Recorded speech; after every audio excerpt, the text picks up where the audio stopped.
मछली पानी में अंडे देती है, उनका एक पुंज बनकर कहीं छुपा देती है या कहीं लटका देती है,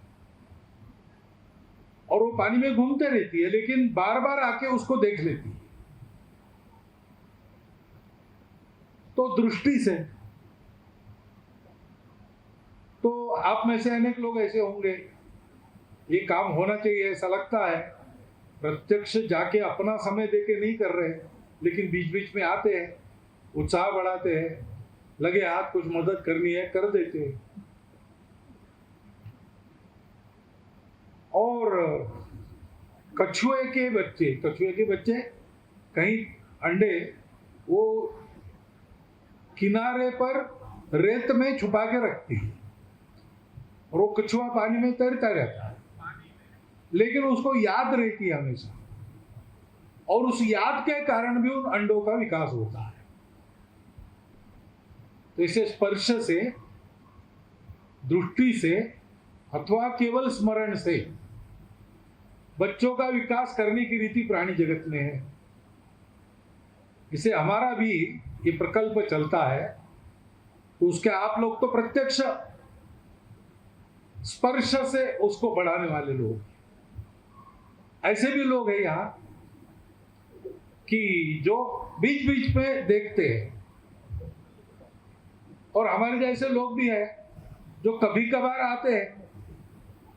पिछले बार मैं आया था, वो शायद 94 वगैरह ऐसा था, एक बार बीच में आया था, लेकिन थोड़ी देर था। तो कई वर्ष हो गए, 12 वर्ष तो हो ही गए। एक तप ऐसा जिसको कहते हैं, 12 साल में आदमी पूरा बदल जाता है अंदर से, ऐसा जीव शास्त्र कहता है। एक एक उसकी कोशिका बदल जाती है, लेकिन आदमी बदल जाते हैं, लेकिन उनके काम नहीं बदलते।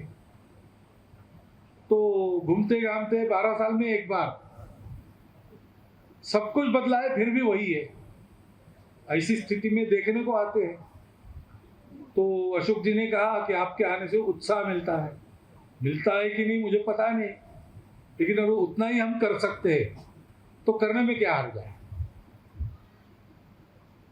लेकिन एक बात मुझे अब तक समझ में नहीं आई कहीं भी, कि ऐसा 12 साल में एक बार आकर केवल स्मरण करते हैं, तो वास्तव में तो जो प्रत्यक्ष हाथ से काम कर रहे हैं उनको यहाँ बैठ के बोलना चाहिए, हमको वहां बैठ के सुनना चाहिए। लेकिन कार्यक्रम की रीति ऐसी होती है कि ऐसे लोगों को यहाँ बैठकर उनसे बुलवाते हैं और करने वाले को सुनाते हैं। वास्तव में जैसे आपने कहा कि हमारे आने से उत्साह मिलता है, वैसे हमको भी आपको देखकर उत्साह मिलता है। कुछ दिन पहले बात हो रही एक जगह, तो सब कैसा बिगड़ गया है, स्वार्थ की चिंता सब लोग करते हैं, ऐसा है वैसा, ऐसी चर्चा चल रही। तो मैंने उनको कहा कि भाई ऐसा तो है नहीं, अगर हम देखें तो जो अच्छा होता है वो जो खराब हो रहा है उससे 40 गुना ज्यादा है, हम देखते नहीं। आप अपने चारों ओर आंखें खोल के देखो तो अपने पूरे समाज में छोटे छोटे अच्छे अच्छे काम कर रहे हैं, उनको प्रसिद्धि नहीं चाहिए, कुछ नहीं चाहिए, ऐसे इतने सारे लोग हैं, तो मन की निराशा तो भाग जाती है। अब जिनको मैं कह रहा था वो तो मेरे जैसे घूमने वाले नहीं है, उनको एक जगह जितना देखने को मिलता है उतना ही देखने को मिलता है। मेरा भाग्य है कि मुझे घूमने को मिलता है, और मेरा घूमना फिरना यही सब देखने के लिए होता है। तो इसलिए मेरे मन में निराशा कभी नहीं आती। देश का क्या होगा ये शंका मन में नहीं आती, अच्छा होना चाहिए, हो सकता है, बहुत सारे लोग प्रयास कर रहे हैं, हम भी प्रयास करेंगे, ये भाव सदा बना रहता है। इसका कारण क्या है? आप सब लोग काम कर रहे हैं, आज से नहीं 40 साल से कर रहे हैं। जैसा उस समय तय किया था वैसा ही काम कर रहे हैं। बीच में बहुत सारी बाधाएं आई, अनेक मोह आकर्षण भी उपस्थित हुए होंगे, लेकिन उसको न मानते हुए आपने जो संकल्प किया, उस संकल्प को पूर्ण रूप से साकार करने के लिए आप अपनी शक्ति लगाते हो। इसी को कहते हैं तपस्या। ये तपस्या हम सब लोग कर रहे हैं, और जहां तपस्या है वहां उसका परिणाम निश्चित है। किया हुआ कुछ भी व्यर्थ नहीं जाता, और किया हुआ कुछ भी व्यर्थ नहीं जाता। सोच समझ के जो किया हो वो तो रंग लाता ही है। जैसे अब विकास भारती ऐसा नाम लेकर हम काम कर रहे हैं। विकास की बात सब कहते हैं, लेकिन विकास भारती कहने के बाद विकास की कल्पना स्पष्ट हो जाएगी। भारत के तरीके से विकास, और इसको सोचकर फिर हम उसकी योजना बनाते हैं। जिसे भारत के तरीके से विकास है, यानी एक साथ समग्र विकास। विकास में जिसका विकास होना है उसका जो मूल स्वरूप है वो तो कायम रहना चाहिए ना। मूल उसका स्वभाव है, उसको अवसर मिलना चाहिए। कभी कभी सर्कस आती है देखने के लिए, हम जाते हैं, शहरों में आती है, तंबू लगाकर उसमें उनके पास जानवर होते हैं, उनके खेल कराते हैं। तो उसमें हाथी फुटबॉल खेलता है, बंदर साइकिल चलाते हैं, शेर और बकरी एक साथ खाना खाते हैं। हम पैसा देकर टिकट निकालकर उसको देखने जाते हैं। लेकिन कोई हमसे कहे कि हाथी का तो बड़ा विकास हो गया, बंदर का तो बड़ा विकास, उनका विकास ये नहीं है। ये मनुष्य फुटबॉल खेलना सीख गया, अच्छी तरह फुटबॉल किया, खेला, अपनी टीम को जिताया, देश के लिए मेडल लाया, मनुष्य का विकास है। लेकिन बंदर साइकिल चलाए, हाथी फुटबॉल के लिए, उनका विकास नहीं। वो तो जंगल के पशु है, उनका एक स्वभाव है जो प्रकृति ने उनको दिया है, उनकी वो प्रकृति है, यानी स्वभाव है। उसमें वो आगे जाएंगे तो उनका विकास है। शेर बकरी के साथ खाना खाए तो शेर अहिंसक बन गया, ये प्राकृतिक नहीं है।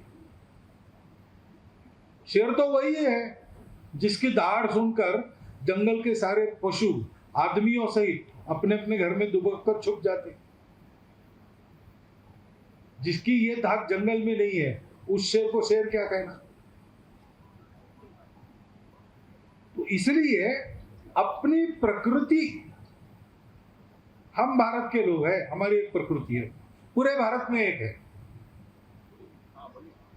भारत में बाकी सब अलग अलग है, सबकी पूजाएं बहुत अलग अलग है।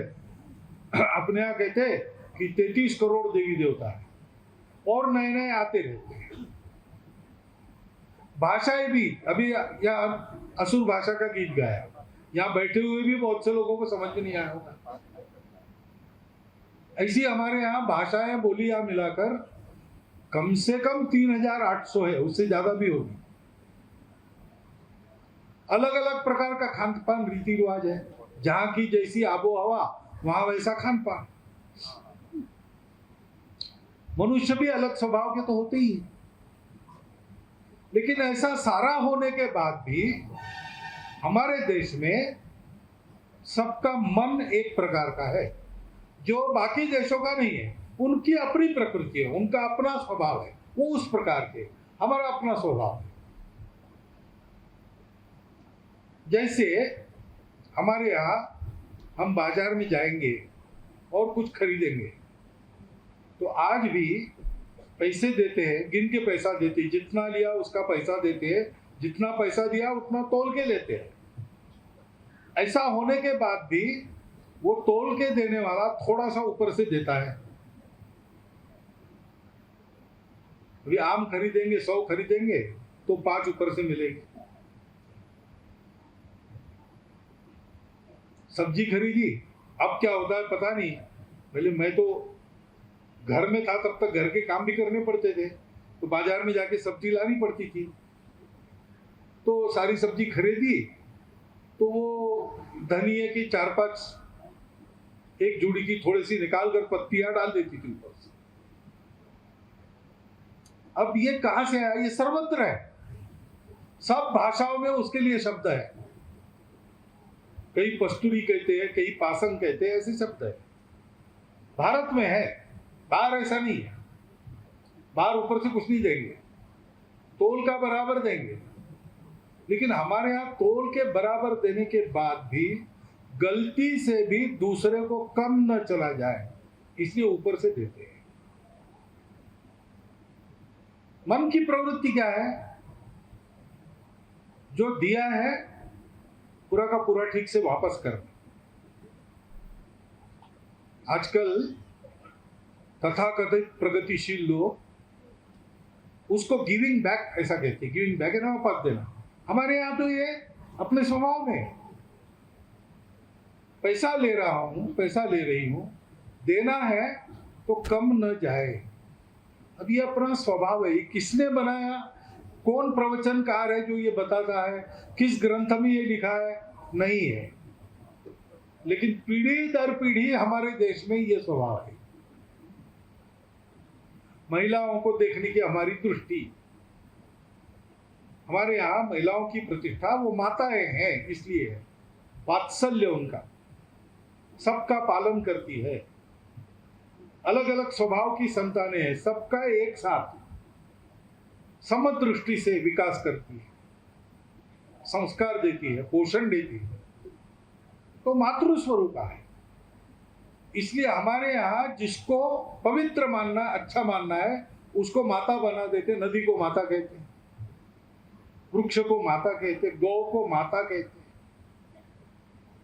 जिन्होंने हमारे लिए कुछ दिया है, अन्न दिया है, जल दिया है, संस्कार दिया है, वो हमारे लिए माता है। क्योंकि माताओं को ही हम देखते हैं महिलाओं में। हमारे यहाँ घरों में कोई व्यक्ति आ जाए और घर की छोटी बच्ची बात कर रही है, उसको पानी मांगना है, तो वो कहता है माई थोड़ा पानी ले आओ। छोटी बच्ची को भी माई कहता। कई प्रांतों में बच्चियों को पैर नहीं छूने देते क्योंकि वो माताएं हैं। अब ये केवल हमारे देश में है और सब में है।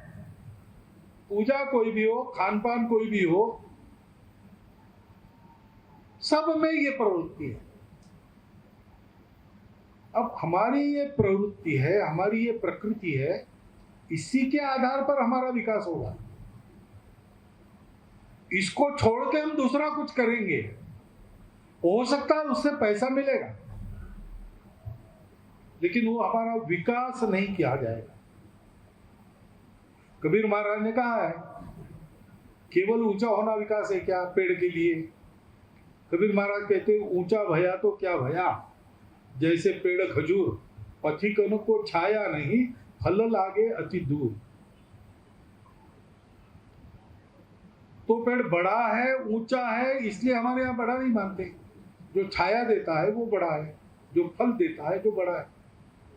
अपने पास जो है उससे दुनिया भर की सेवा जो करते हैं वो बड़े हैं। जिनके पास है वो बड़े नहीं है, जो पास है वो जो बांटते हैं वो बड़े हैं। ये हमारी प्रकृति है। हमारा जो कोई विकास आएगा होगा, उसमें हमको समृद्धि मिलनी चाहिए, हमारे पास वैभव बढ़ना चाहिए, शिक्षा, स्वास्थ्य, सब कुछ हमारे पास होना चाहिए। अभाव किसी चीज का नहीं होना चाहिए, परंतु हमारा स्वभाव भी उसमें होना चाहिए। हमारे अभाव दूर करने के लिए अगर हम स्वार्थी बन गए तो वो हमारा विकास नहीं है। और इसलिए परंपरा, ये महत्व की बात है। और केवल परंपरा से काम नहीं चलता, क्योंकि परंपरा तो है, स्वभाव अपना पक्का है, वो बदलेगा नहीं। परंतु दुनिया बदलती है, उसके अनुसार शरीर को बदलना पड़ता है। आत्मा एक ही रहती, शरीर मन बुद्धि बदलती रहती। तो मैं वही हूं, लेकिन मैं गर्मी में आऊंगा तो मेरे कपड़े अलग रहेंगे, और घोर जाड़े में आऊंगा, अच्छा जाड़ा पड़ता है यहाँ भी, तो मैं स्वेटर पहन के आऊंगा। जाड़े में स्वेटर पहनता हूं इसलिए साल भर स्वेटर नहीं पहनूंगा, और साल भर स्वेटर नहीं पहनता इसलिए जाड़े में भी वैसे ही रहूंगा। ऐसे नहीं करूंगा, क्योंकि स्वेटर बदलता है, मैं कायम हूं, मैं ठीक रहूं हर परिस्थिति में, इसलिए कपड़े बदलने पड़ते। वैसे जमाना बदलता है तो बदले हुए जमाने में अपने स्वभाव को कायम रखकर हम चलते रहे, जीवित रहे, सेवा करते रहे, इसलिए नई रीतियों को भी अपनाना पड़ता है। नई रीतियां अपना पर भी जो स्वभाव में कायम रहते, और स्वभाव में कायम रहकर भी जो पुराने नहीं होते, हमेशा नए दिखते हैं, अपने तरीकों को बदलते रहते, उनको दुनिया में विकसित कहा जाता है। अभी मैं अपने देश को देखता हूं तो हमारा आदिवासी समाज जो है, जनजातीय बंधु अपने जो है, वो पीछे रहे विकास में। वहां शिक्षा का अभाव है, स्वास्थ्य का अभाव है, बहुत काम करने की जरूरत है। ऐसा हम देखते हैं तो शहरों में रहते लोग, उनके पास सारी सुविधाएं हैं, पैसा मिलता है, बच्चों को पढ़ा सकते हैं, डॉक्टर वगैरह बुला सकते हैं, दवा दारू की ठीक व्यवस्था कर सकते हैं, तो उनके पास है, इनके पास नहीं है। लेकिन दूसरी नजर से देखें तो आज ये अनुभव है प्रत्यक्ष, अपने वनों के इलाके में जहां हमारे जनजातीय बंधु परंपरा से रहते हैं, उन इलाकों में लोग शांति प्रिय है, प्रामाणिक है, सरल स्वभाव के है, जो बड़े शहरों में नहीं मिलता। यहां हम आके आंख मूंद के यहां के गांव वाले पर विश्वास रख के चल सकते। शहर में जाने के बाद सावधानी रखनी पड़ती है, जिससे बात करते हैं वो विश्वास रखने लायक है कि नहीं बता नहीं सकते। तो एक तरह से उनके पास स्वास्थ्य शिक्षा वगैरह उनका विकास हो गया, यहाँ नहीं हुआ। लेकिन दूसरी तरह से देखें तो यहाँ पर शांति है, प्रामाणिकता है, सरलता है, यहाँ का मानव विकसित है, वहां का मानव नहीं है। उन्होंने नई रीतियां अपनाई, स्वभाव को छोड़ दिया। यहाँ स्वभाव सुरक्षित है लेकिन अभाव है। तो जिनके पास प्रभाव है उन्होंने अभाव दूर करने के लिए काम करना, और जिनका अभाव दूर कर रहे हैं उनसे उनका स्वभाव भी सीखना। ये जो हम विकास करते हैं ना, उसके लिए तपस्या कर रहे हैं, ये हम कोई उपकार नहीं करते। ये काम हम करते हैं तो हमारा भी उसमें विकास होता है, और मनुष्य का असली विकास तो वही है। मनुष्य अपने जो सहयोगी है, अपने जो सहजीवी लोग हैं, मनुष्य अकेला नहीं रहता कभी। मनुष्य फांसी चढ़ने से डरता नहीं है, हंसते हंसते फांसी चले जाते हैं। बड़े बड़े देशभक्त लोग, मरने से नहीं डरता मनुष्य। लेकिन अगर उसको अकेला रख दिया जाए बंद करके एक कमरे में, किसी के साथ नहीं, कोई मनुष्य दिखेगा नहीं, कोई चिड़िया चहकती हुई सुनेगा नहीं, पेड़ पौधों को देखेगा नहीं, चार दीवारों को ही देखते रहेगा, तो कुछ महीनों में पागल हो जाएगा। मनुष्य साथ रहना चाहता है, और साथ में रहता है तो उसको संवेदना है, वो कितना भी खुश हो प्रसन्न हो, अगर कहीं पर गमी की जगह चला गया तो हंसेगा नहीं, गंभीर हो जाएगा मन से। और कितना भी गम में हो, जहां हंसी के ठहाके लग रहे, ऐसी जगह चला जाएगा तो वो भी हंसने लगेगा, वो वहां उदास नहीं रह सकता। क्योंकि अपने आसपास जो मनुष्य है, जीव है, जीव जंतु है, पेड़ पौधे हैं, वो प्रसन्न है तो ये प्रसन्न रहता है, वो दुखी हो गए तो ये दुखी होता है। सामने भूख से कराता आदमी मांग रहा है खाने को दो, और मैं भोजन के लिए बैठा हूं, तो उसके सामने मैं भोजन नहीं कर सकता। या तो उसको दे के विदा कर दूंगा फिर खाऊंगा, या साथ बिठाऊंगा फिर खाऊंगा। बहुत पत्थर दिलू तो उसको जाने को कहूंगा, हकाल दूंगा, उसके सामने नहीं खा सकता, क्योंकि मैं मनुष्य हूं। हम जब ऐसी तपस्या करते हैं, सेवा करते हैं, तो हमारी संवेदना का समाधान होता है, हमको अच्छा लगता है। ये अच्छे लगने को ही कहते हैं पुण्य मिल गया। ये पाप पुण्य क्या है? परहित सरिस धर्म नहीं भाई, पर पीड़ा सम नहीं अधम आई। क्योंकि परहित नहीं रहता, वास्तव में हम सब लोग एक है, आध्यात्मिक दृष्टि से तो है ही। लेकिन हम भारत के लोग क्योंकि एक स्वभाव के हैं, इस स्वभाव की कदर भारत में ही है, हम लोग इसको समझ सकते, हम एक है। अगर हम एक है तो हमारे एकता का ही एक अंग लूला लंगड़ा रहेगा, हमको कैसे चलेगा? नहीं चलेगा। कितना भी बड़ा आदमी हो, अगर उसका एक हाथ एक पैर नहीं चल रहा है तो लोग उसको सस्ता नहीं कहेंगे। बाकी मैं सब कर लेता हूं, ऐसा नहीं चलता भाई। पूरा एक एक अंग स्वस्थ होना चाहिए आप, तब आप स्वस्थ। ऐसे हमारा भारतवर्ष, उसका ये जो समाज है, वो समाज स्वस्थ रहना चाहिए, क्योंकि उसके स्वास्थ्य पर हमारा स्वास्थ्य निर्भर है। वो समाज स्वस्थ है, उसमें कोई अभाव नहीं है, वो पराक्रमी है। ऐसा जब हम देखते हैं और हम विदेशों में जाते हैं तो वहां हम गर्दन ऊंची करके चल सकते हैं। अगर हमारा देश ऐसा नहीं, और हम कितने भी बड़े हैं और वहां गए हैं, हमारी प्रतिष्ठा नहीं है। ऐसा कहते हैं कविवर्य रविंद्रनाथ ठाकुर, गीतांजलि जिन्होंने लिखी, नोबेल पारितोषिक जिनको मिला, वो जापान में गए और वहां की यूनिवर्सिटी में उनका एक भाषण रखा।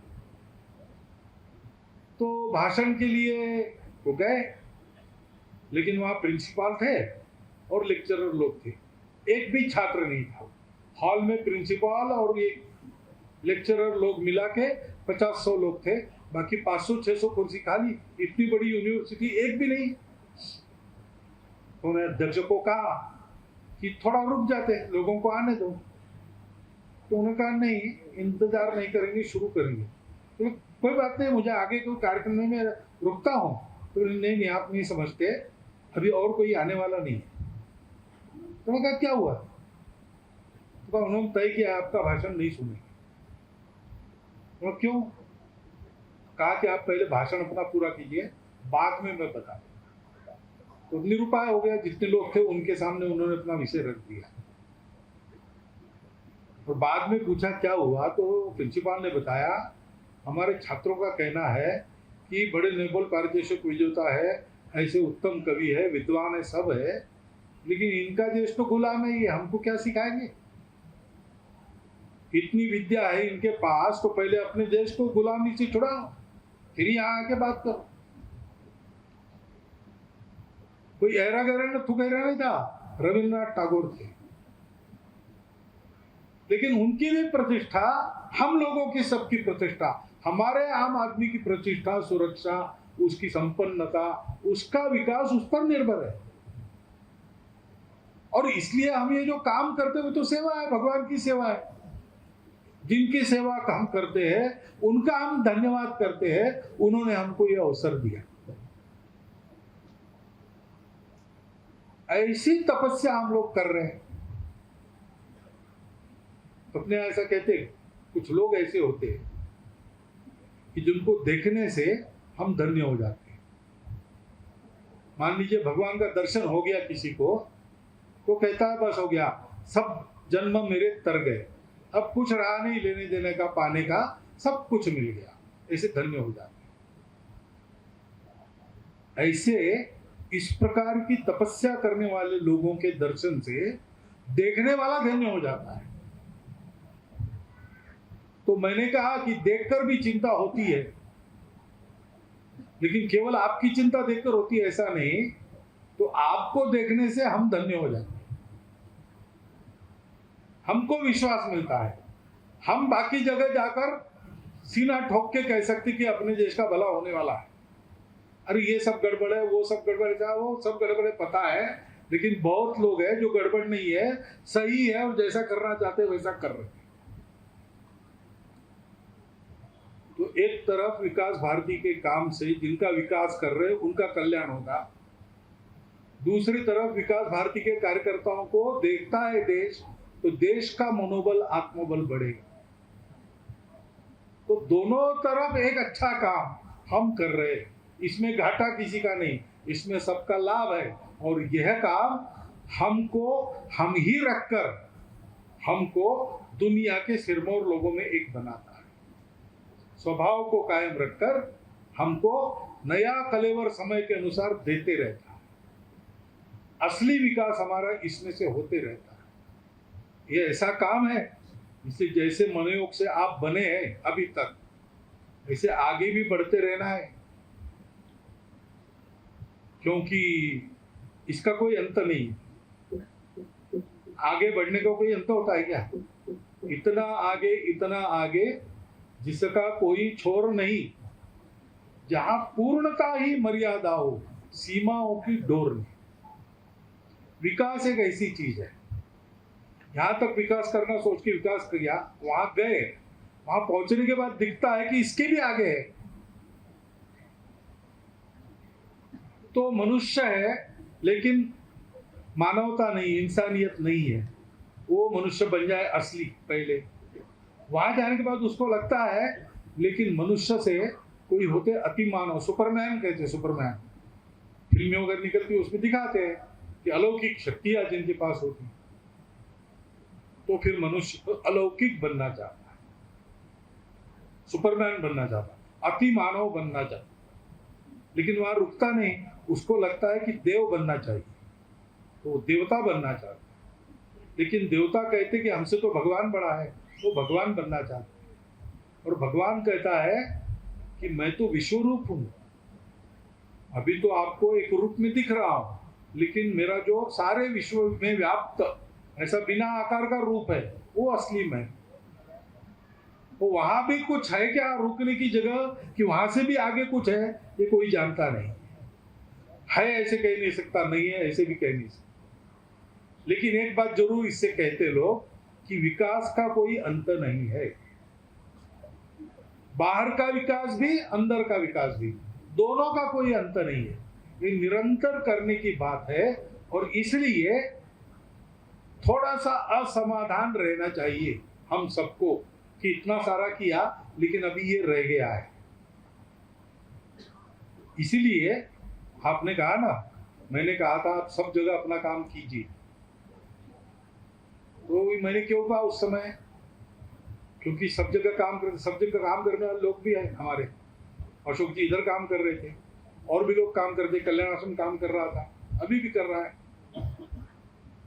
तो एक ही रास्ते पर ज्यादा वाहन हो गए या ज्यादा आदमी हो गए तो टकराते आपस में, इसलिए रास्ते पर नियम देते, आप बाएं तरफ से जाओ, आप दाहिने तरफ से जाओ। लेकिन ये मालूम है और ये करना भी पड़ता है, फिर भी उस समय ये क्यों कहा मैंने कि ठीक है आपको बाहर के इलाके में भी काम कर सकते हैं, क्योंकि विकास का कोई अंत नहीं। और कार्यकर्ता के मन में ये अनुभव आना चाहिए कि इतना सब कुछ किया और थोड़ा बाकी है, क्योंकि हमेशा और थोड़ा बाकी रहता ही है। और इसलिए यह मत समझना कि इतने इतने काम करते, इतने वृक्ष लगाए अब हो गया, नहीं भाई, हो नहीं गया, वृक्ष लगते रहने चाहिए। इतने लोगों को पढ़ाया, हो नहीं गया भाई, और नई पीढ़ी आएंगी, उनको भी पढ़ाना है। पढ़ाई सतत चलनी चाहिए, स्वास्थ्य की चिंता सतत करनी पड़ती है। ये सारे सतत करने के काम हैं, इनका अंत नहीं है। और सतत करने में ही इससे पूरा समाधान सबको मिलता है। और इसलिए आपको देखकर एक तो मुझे उत्साह मिला, आपने ये सब कुछ बताया, बहुत अच्छी बात है। आपको मालूम है, फिर भी मैंने बताया कि इसको छोड़ना नहीं कभी, इसको जारी रखना, और नए नए आयाम और नए नए क्षेत्र ये करते रहना, क्योंकि इतनी बड़ी दुनिया है, इतने सारे लोग हैं अब्जावधि, तो सेवा की आवश्यकता तो सतत रहे, विकास की आवश्यकता तो सतत रहे, और करने में हम सब साथ हैं। आप यहाँ काम कर रहे हैं, आपको आज ये तो लग ही रहा है कि बहुत वर्षों के बाद मैं आया, लेकिन मैं आपको बताता हूँ कि इतने सारे वर्षों में मैं शरीर से यहाँ नहीं था, लेकिन एक विकास भारती है, उसमें बहुत अच्छा काम चल रहा है, उसमें ऐसे ऐसे लोग काम कर रहे हैं, उनको कुछ आवश्यकता है तो उसकी पूर्ति के लिए मैं क्या कर सकता हूँ। ये सारा विचार मेरा और मेरे जैसे लोगों का सदैव रहता है, और इसलिए कभी भी आप फोन उठा के हमसे बात भी कर सकते हैं, कुछ चाहिए नहीं चाहिए बता भी सकते हैं, हम भी आपको बता सकते हैं, हम भी कह सकते हैं कि अब मैं आऊंगा। ये अधिकार क्या है? ये अधिकार ये है कि हम एक ही प्रकार के लोग हैं, दुनिया को अच्छी दुनिया बनाने के लिए, दुनिया के मनुष्यों को अच्छा बनाने का काम हम कर रहे हैं, क्योंकि मनुष्य ही आज दुनिया के नियंत्रण में है, कंट्रोल में है। वो अच्छा रहेगा तो सब अच्छा होगा, तो वो अच्छा रहे, सब प्रकार से अच्छा रहे, उसको कोई अभाव ना रहे, उस पर अपने स्वयं के स्वभाव का प्रभाव रहे। ये भारतवर्ष का स्वभाव है। और विशेष बात यह है कि ये स्वभाव खेतों से और जंगलों से निकला है। हम जिसको सनातन कहते, संस्कृति कहते, धर्म कहते, वो कैसे आया?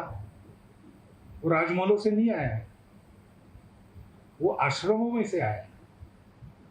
आश्रम में खेती होती थी, आश्रम जंगल में होते थे। ये सारा अनुभव जंगल में निवास करके, खेती करके सीखे हैं लोग, उसके कारण हमारा स्वभाव बना है। समय के अनुसार हमारा वेश बदलेगा, हमारे कपड़े बदलेंगे, परंतु हमारा स्वभाव कभी नहीं बदलेगा, क्योंकि वो स्वभाव सारी दुनिया के लिए तारक स्वभाव है। विशेषकर कोरोना के बाद दुनिया ये जान गई है कि रास्ता अब भारत के पास है। हमने सब प्रयोग 2000 साल में कर लिए, उससे सुख नहीं मिलता, उससे शांति नहीं स्थापित होगी। वो तो भारत का परंपरागत तरीका है, वही है, भारत के पास वो है। भारत के पास बाकी बातें आनी है, आ रही है, लेकिन और आनी है। तो जैसे मैंने कहा कि शहर में प्रभाव जिसका है वो आपको चाहिए, और आपका जो स्वभाव है वो शहर वालों को चाहिए। वैसे दुनिया में जिसका प्रभाव है वो भारत को चाहिए, और भारत का स्वभाव दुनिया को चाहिए। तो अपने काम से हम पूर्ण बनेंगे, सबको पूर्ण बनाएंगे। ये संकल्प लेकर हमारा ये जो काम चल रहा है उसको आप जारी रखिए। हम सब लोग साथ हैं, कहीं भी हो, अपने अपने जगह एक ही प्रकार का काम कर रहे हैं और एक दूसरे की मदद के लिए सदा तत्पर है। इस बात को आप समझिए, इतना एक अनुरोध रखता हूँ और आप सबको जोहार नमस्कार करता हूँ। मेरे 4 शब्द समाप्त करता हूँ।